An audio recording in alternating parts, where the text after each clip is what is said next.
listeners, the Lemon Marketing Agency Podcast, Episode 3. I'm Alex Chernak. In today's episode, I want to talk about business development, sales. So you might be someone that is interested in getting into sales and working for a small to mid-sized marketing agency.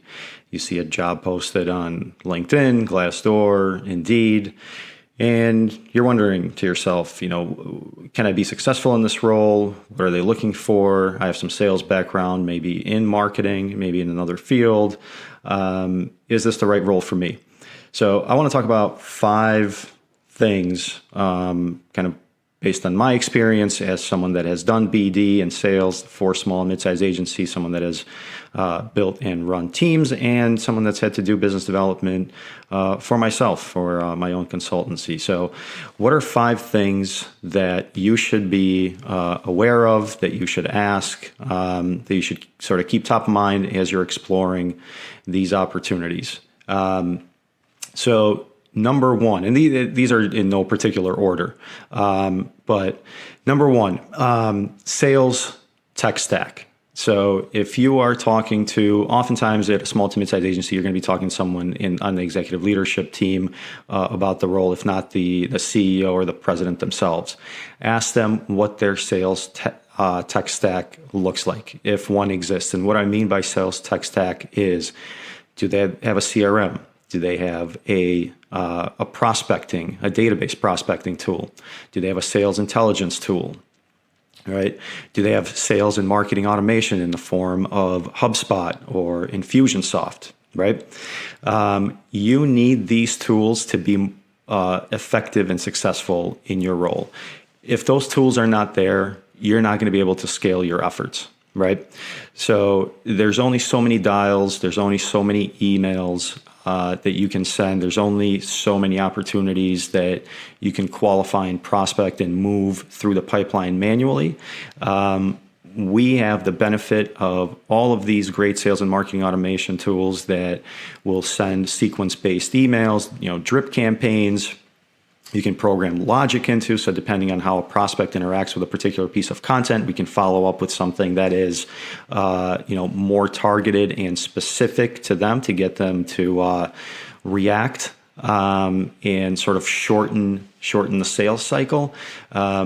If those tools aren't there, that should be an indicator to you that the leadership or the CEO has not fully and in detail thought about supporting this role and the success of this role, right? They could just not be aware of that these tools exist. But you want to ask those questions, because then the follow-up question is there a budget to go out and acquire these tools or build them in-house? So create something proprietary. So that's number one. Number 2 is success metrics. So you need to ask how success in your particular role will be evaluated. What are the KPIs? What are the key performance indicators beyond just revenue? Of course, they're going to tell you, we need you to generate $500,000, $750,000, $1.2 million in net new revenue in the first year. That's great. What are the other success metrics? Am I going to be responsible for marketing? Am I going to be responsible for creating collateral? What happens after I close a sale?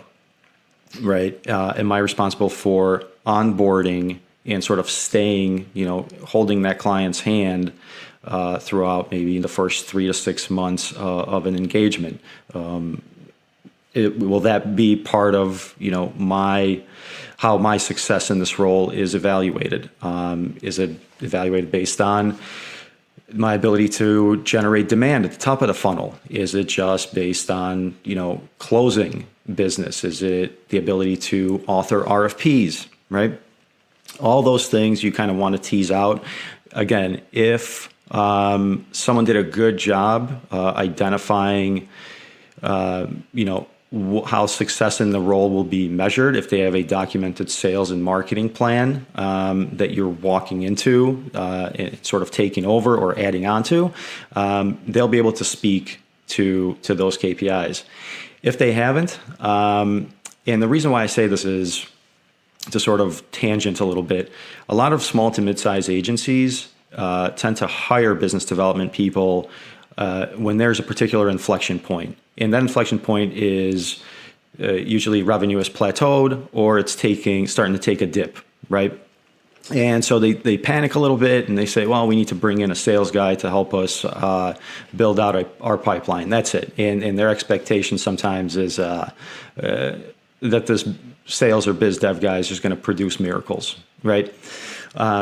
So that is why you want to ask those questions, because if they took the time to not only find the right individual, but ensure that this individual is walking into an environment where they're set up for success, all of these things will have been discussed and defined.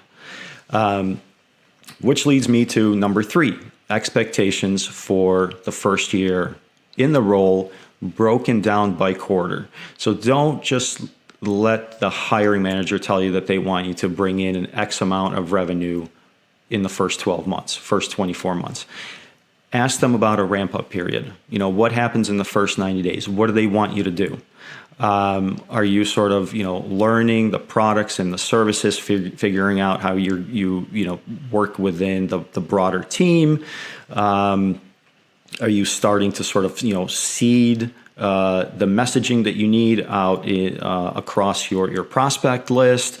Get a good understanding of their sales cycle length. So ask for historical data, ask for historical information. How long does it typically take them to close a piece of business? And then what type of business is that? Is that retainer-based? Is that a one-time project? Is it strategy business? Is it web development? Is it creative? Is it rebrand? Project work?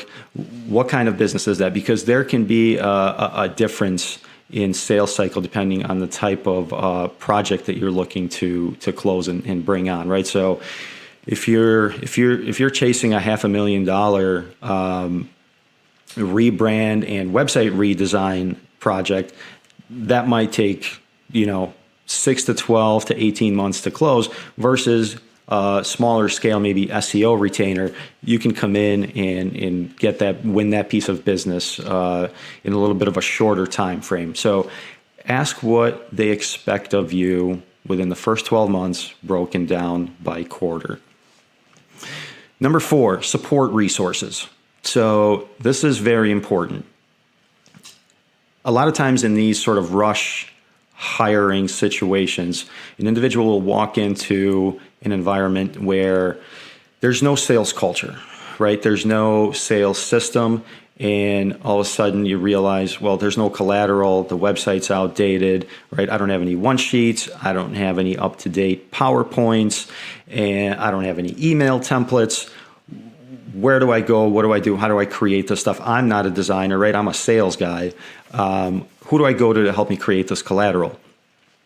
If leadership hasn't informed the broader team that, hey, we now have a business development role, we have a business development resource, you need to allocate a percentage of your time to supporting this person in their needs, you might get pushback, right? This might create conflict. If you go to a graphic designer and say, hey, can you help me clean up this PowerPoint? They're working on client work. They might go to their manager and say, hey, why is this sales guy bothering me? I wasn't told that I need to support them. So ask, what is the system? What is the sales culture that you're walking into? Are there any individuals that are directly assigned to supporting you? Or is there sort of a timeshare approach amongst the larger team as far as folks that you can tap into on a daily basis that can help you produce the type of content, collateral, digital assets, traditional assets that you need to be effective in your role? Number 5, most important part, compensation. Okay. The typical compensation model is base plus commission, right? The devil is always in the details. So what does the commission part look like is really what you want to find out or get more detail around. Some small businesses, small to mid-sized agencies, I should say, only want to pay you out as the revenue is coming in, right? So you close a piece of business, let's say it's for $12,000, and the agency will say, well, we'll only pay you as the client pays us. So they pay us $1,000 a month, we'll pay you your 7%. You should negotiate that, right? You went out, you spent 6 months, 12 months, however long, to go out and identify that prospect, build a relationship with that prospect, close them, right? You're owed, in my opinion, commission on the entire contract value. So if in your employment agreement they say that should you leave and we only paid you out on $1,000 of that entire contract, that is all you get, negotiate that part. Right. So understandably, small to mid-sized agencies, there's cash flow considerations, that sort of thing. They want to minimize risk. They don't want to pay you out on, an entire, let's say, $12,000 up front, because if the client defaults, then they're sort of stuck holding the bag. They don't want to come to you and ask you to pay back that commission. That's fine. They can pay you as the client pays. But if you separate from the company, there should be an agreement that they'll continue to pay you on the entire value of the contract until the contract expires. So that is one sort of little tip to keep in mind and to ask about as you're negotiating your salary and your compensation package. That's 5 total things that you should be mindful of as you're pursuing your sales and business development career at a small and mid-sized agency. This has been episode 3. We'll see you in the next one.